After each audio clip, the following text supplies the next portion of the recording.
नमस्कार विद्यार्थी मित्रांनो, आपण आज पब्लिक फायनान्सच्या या पेपरमध्ये public expenditure concept, meaning and classification, सार्वजनिक खर्चाचा संकल्पना, सार्वजनिक खर्चाचा अर्थ आणि सार्वजनिक खर्चाचे वर्गीकरण ह्या जे आपण टॉपिक आहे, तर हा टॉपिक आज आपण पाहणार आहोत.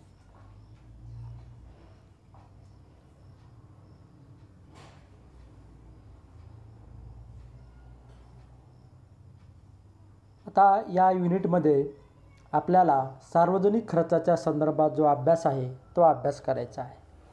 आणि मग आपण पाहतो की अलीकडील काळात सर्वच देशात सार्वजनिक व शासकीय खर्चामध्ये वाढ झालेली आपल्याला दिसून येते. आणि मग त्यामध्ये देशातील प्रत्येक व्यक्तीला स्वतःची जे काही गरजा आहे त्या गरजाची पूर्तता व्हावी अशी अपेक्षा असते. आणि मग त्यात काही गरजा ह्या सामूहिक स्वरूपाच्या असतात, तर काही गरजा ह्या वैयक्तिक स्वरूपाच्या असतात.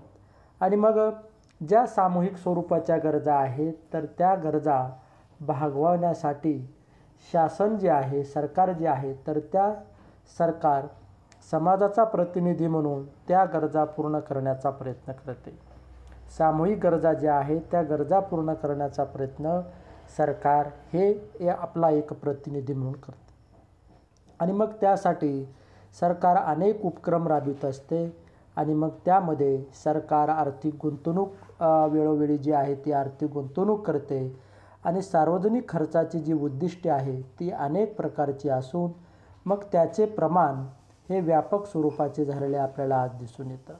आणि मग देशातील नागरिकांचे परकीय आक्रमणापासून संरक्षण करणे असेल, देशामध्ये आर्थिक आणि सामाजिक कल्याण साधण्यासाठी शासनाकडून केला जाणारा खर्च असेल, तर या सर्व बाबी या सार्वजनिक खर्चामध्ये याचा समावेश होतो. आणि मग यामध्ये रस्ते बांधणे असेल, विमानतळ असेल, तार व टेलिफोन आहे, सरकारी शाळा आहेत, दवाखाने आहे, कारखाने आहे, या सर्वावर होणारा जो खर्च आहे तर त्या खर्चाचा समावेश हा सार्वजनिक खर्चामध्ये केला होतो.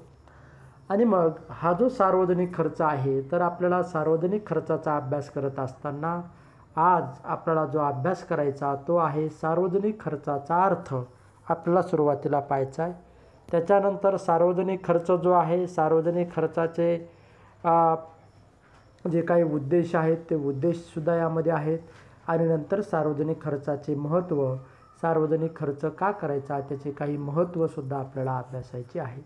तर सुरुवातीला आपण सार्वजनिक खर्च म्हणजे काय हे आपण समजावून घेऊया. आता सार्वजनिक खर्चाचा अर्थ जो आहे, तर सार्वजनिक खर्च अभ्यासताना आपल्याला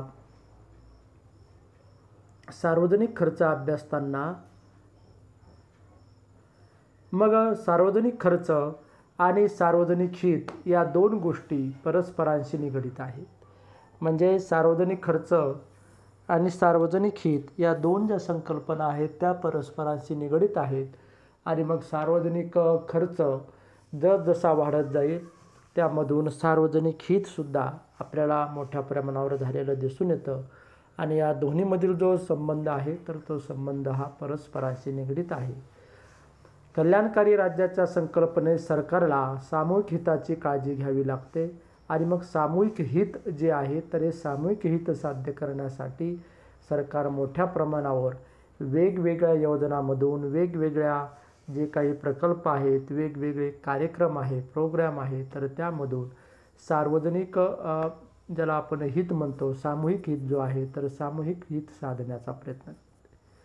आणि मग आता आपल्याला सार्वजनिक खर्च कशाला म्हणायचं ते माहीत असलं पाहिजे.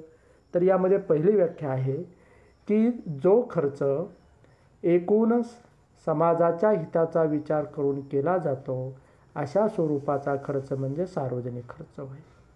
जो खर्च काय आहे, एकूण समाजाच्या हिताचा विचार करून केला जातो, तर अशा स्वरूपाचा खर्च किंवा असा खर्च म्हणजे सार्वजनिक खर्च होय, अशी एक व्याख्या आहे. दुसरी व्याख्या आहे विशिष्ट व्यक्ती गटाकरिता अथवा समाजातील विशिष्ट वर्ग डोळ्यासमोर न ठेवता, विशिष्ट व्यक्तिगटाकरिता अथवा समाजातील विशिष्ट वर्ग डोळ्यासमोर न ठेवता केलेला खर्च म्हणजे सार्वजनिक खर्च. याचा अर्थ एक व्यक्ती, एक गट, एक समाज डोळ्यासमोर न ठेवता जो काही खर्च केला जातो तर त्याला सार्वजनिक खर्च असे म्हटले जाते. तर अशा 2 व्याख्या आपल्याला सार्वजनिक खर्चाचा अर्थ सांगण्यासाठी पुरेशा आहेत. आता मग सार्वजनिक खर्चाचा व्याख्या पाहिल्यानंतर सार्वजनिक खर्चात यामध्ये कशाचा समावेश होतो, तर मग यामध्ये सार्वजनिक बागा आहेत, पूल आहे, रस्ते आहेत, धरणे आहेत, पाणी पुरवठा आहे, आरोग्य, शिक्षण या सगळ्या सुविधा ज्या आहेत या सुविधा पुरवण्यासाठी केला जाणारा खर्च. त्यानंतर अंतर्गत न्याय आणि सुरक्षा निर्माण करण्याचं कार्य असेल, पर्यावरणाचा समतोल असेल. त्यानंतर या सर्व प्रकारचा जे काही उपक्रम आहेत तर हे उपक्रम सरकार सर्वांच्या सुखसुविधाचा विचार करून चालवते. आणि मग याशिवाय टपाल आहे, तार सेवा आहे, बँक सेवा आहे, विमा कंपन्यांची सेवा आहे. तर या सुविधांचा सुद्धा लाभ हा समाजातील सर्व घटक घेतात. आणि मग या सर्व सुविधा उपलब्ध करण्यासाठी केला जाणारा जो खर्च असतो तर तो खर्च म्हणजे सार्वजनिक खर्च होय. आता यानंतर आपल्याला सार्वजनिक खर्चाचे वर्गीकरण हे अभ्यासायचे आहेत. सार्वजनिक खर्चाचे वर्गीकरण. आता यामध्ये सार्वजनिक खर्चाचे उद्देश हा भाग नाही आहे. सार्वजनिक खर्चाचे वर्गीकरण आपल्याला अभ्यासाला सिलेबसला जो काही भाग आहे, अभ्यासक्रमामध्ये जो भाग आहे तोच मी डायरेक्ट घेतला. तर यामध्ये आहे सार्वजनिक खर्चाचे वर्गीकरण, क्लासिफिकेशन ऑफ पब्लिक एक्सपेंडिचर. आणि मग हे जे क्लासिफिकेशन आहे तर सार्वजनिक खर्चाचे वर्गीकरण ही संकल्पना जी आहे ती श्रीमती उरुसला हिक्स मॅडम जे आहेत त्या यांनी या सार्वजनिक खर्चाच्या वर्गीकरणाची संकल्पना ही मांडलेली आहे. आणि मग सार्वजनिक खर्चामध्ये त्यांच्या मतानुसार त्यांनी जे वर्गीकरण केलं तर त्यामध्ये 4 बाबी ह्या महत्त्वाच्या आहेत. त्यांनी 4 भागामध्ये वर्गीकरण केलं. पहिला आहे देशाच्या संरक्षणावरील खर्च, त्यानंतर नागरी खर्च, त्यानंतर आर्थिक व सामाजिक खर्च आणि सगळ्यात शेवटी 4था नंबर जो आहे तो कार्यात्मक वर्गीकरण. तर अशा 4 प्रकारच्या त्यांनी सार्वजनिक खर्चाचे वर्गीकरण जे आहे तर ते 4 भागामध्ये केलेले आहे. तर आपण आता ते 4 भाग जे आहेत ते सविस्तर अभ्यासू. पहिला आहे देशाच्या संरक्षणावरील खर्च. आता मग परकीय आक्रमणापासून देशातील नागरिकांचे संरक्षण करणे हे प्रत्येक शासन व्यवस्थेचे आद्य कर्तव्य आहे. आणि मग यासाठी लष्करी साधनसामग्री, भूदल, नौदल, वायुदल इत्यादी संदर्भात वेतन असेल, त्यांच्यावर केला जाणारा इतर बाबीवर खर्च असेल तर या सर्व खर्चांचा समावेश हा संरक्षणवरील खर्च यामध्ये समाविष्ट होतो. म्हणून सौ उरुसला हिक्स यांच्या मते जो काही सार्वजनिक खर्चाचं वर्गीकरण केलं जातं त्यामध्ये पहिलं वर्गीकरण आहे देशाच्या संरक्षणावरील खर्च. दुसरा आहे नागरी खर्च. आता देशामध्ये अंतर्गत सुरक्षितता प्रस्थापित करण्यासाठी नागरी प्रशासनाची योजना आहे. आणि मग त्यानुसार देशात शांतता आणि सुव्यवस्था राखण्यासाठी पोलीस खाते तयार करण्यात आलेली आहे, न्यायालय तयार करण्यात आलेली आहेत. तर या गोष्टीवर सुद्धा शासनाकडून खर्च केला जातो. आणि म्हणून नागरी खर्चामध्ये या बाबींचा समावेश हा केला जातो. तर हा दुसरा यामधील खर्च जो आहे तो सांगितला जातो. त्यानंतर तिसरं वर्गीकरण करत असताना तिसरा जो खर्च सांगितला तो आहे आर्थिक व सामाजिक खर्च. आता कल्याणकारी राज्याची संकल्पना समाजामध्ये मान्य झाल्यामुळे शिक्षण, सार्वजनिक आरोग्य सुविधा, सामाजिक सुरक्षा, विमा योजना इत्यादीवर अलीकडच्या काळात जास्तीत जास्त खर्च हा करावा लागत आहे. आणि मग आपण जेव्हा कल्याणकारी राज्याची संकल्पना ही स्वीकारली तर त्यानुसार मग देशामध्ये शिक्षण आहे, सार्वजनिक आरोग्याच्या सुविधा आहेत, सामाजिक सुरक्षा आहे, विमा योजना आहे इत्यादीवर सुद्धा आपल्याला काय आहे मोठ्या प्रमाणावर खर्च करावा लागतो. आणि त्याला सामाजिक खर्च म्हणून मान्यता किंवा सामाजिक खर्च हे मानले जाते. आणि मग ॲडम स्मिथच्या मते सर्वाधिक समाजाला लाभ मिळवून देणाऱ्या सार्वजनिक संस्था व प्रकल्प यांची उभारणी व देखभाल यावर शासनाच्या वतीने केला जाणारा खर्च आर्थिक आणि सामाजिक खर्चात समाविष्ट केला जातो. म्हणून हा आर्थिक व सामाजिक खर्चामध्ये याचा समावेश हा केलेला आहे. त्यानंतर चौथं जे वर्गीकरण करण्यात आलेलं आहे तर त्यामध्ये आहे कार्यात्मक वर्गीकरण.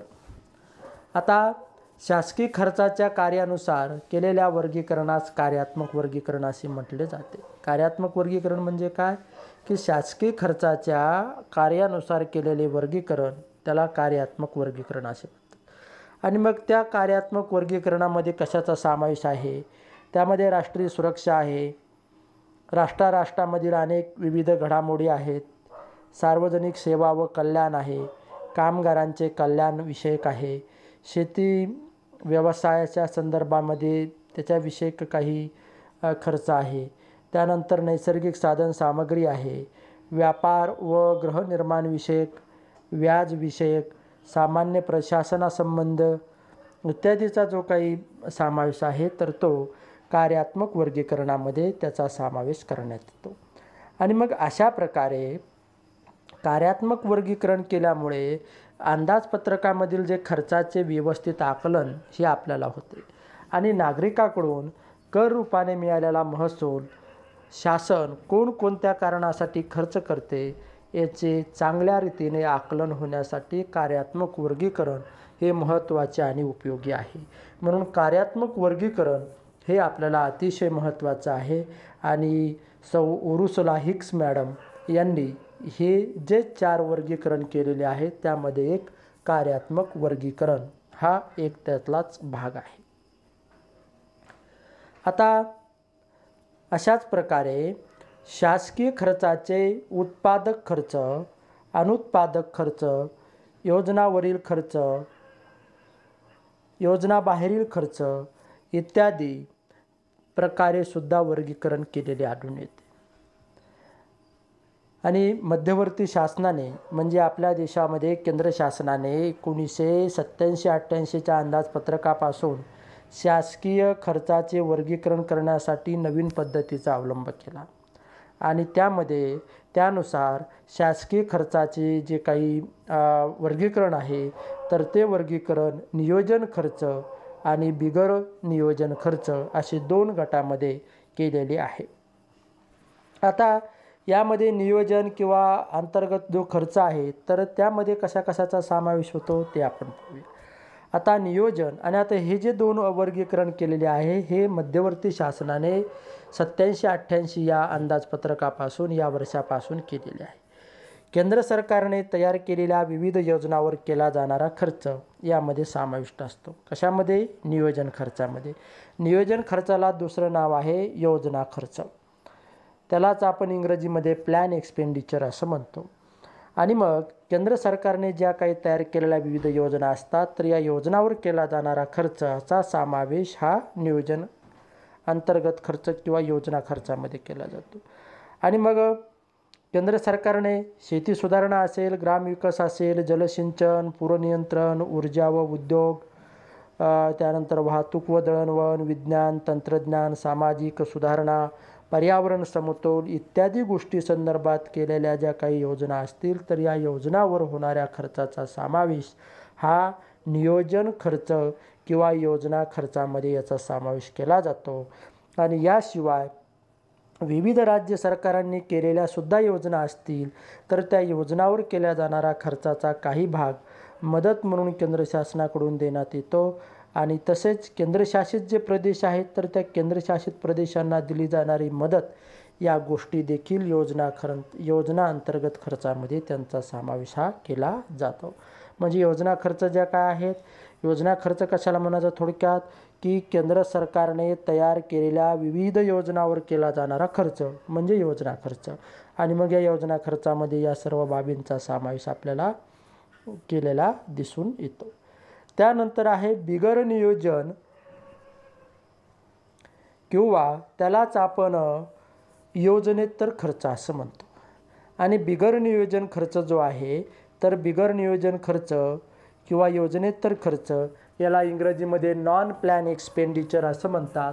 तर हे नॉन प्लॅन एक्सपेंडिचर जे आहे, तर या नॉन प्लॅन एक्सपेंडिचरमध्ये सुद्धा मध्यवर्ती शासनाच्या बिगर नियोजन खर्चाचा विभाजन जे आहे ते महसुली खर्च आणि भांडवली खर्च असे 2 प्रकारामध्ये केलेलं आहे. योजनेतर खर्च जो आहे, तर योजनेतर खर्चाचे 2 भागामध्ये विभाजन केलं. एक आहे महसुली खर्च आणि दुसरा आहे भांडवली खर्च.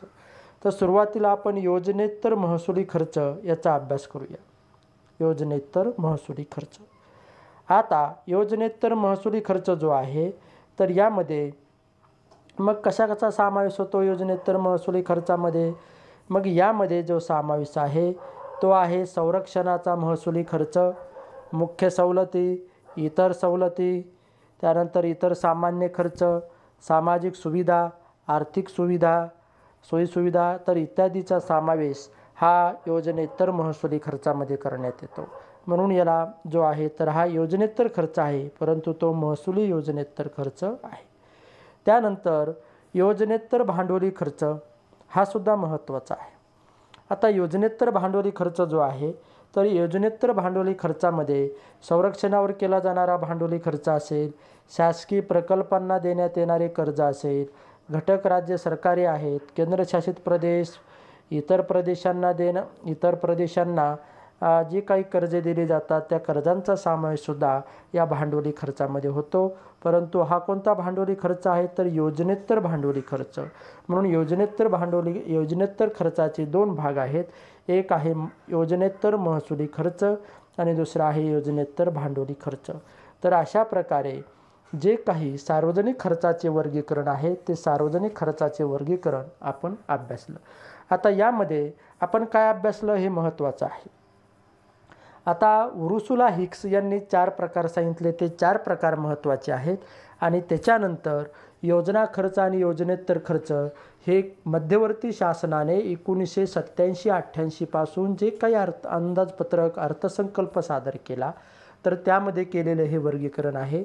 आणि त्यानुसार 2 प्रकार आहेत, योजना खर्च आणि योजनेतर खर्च.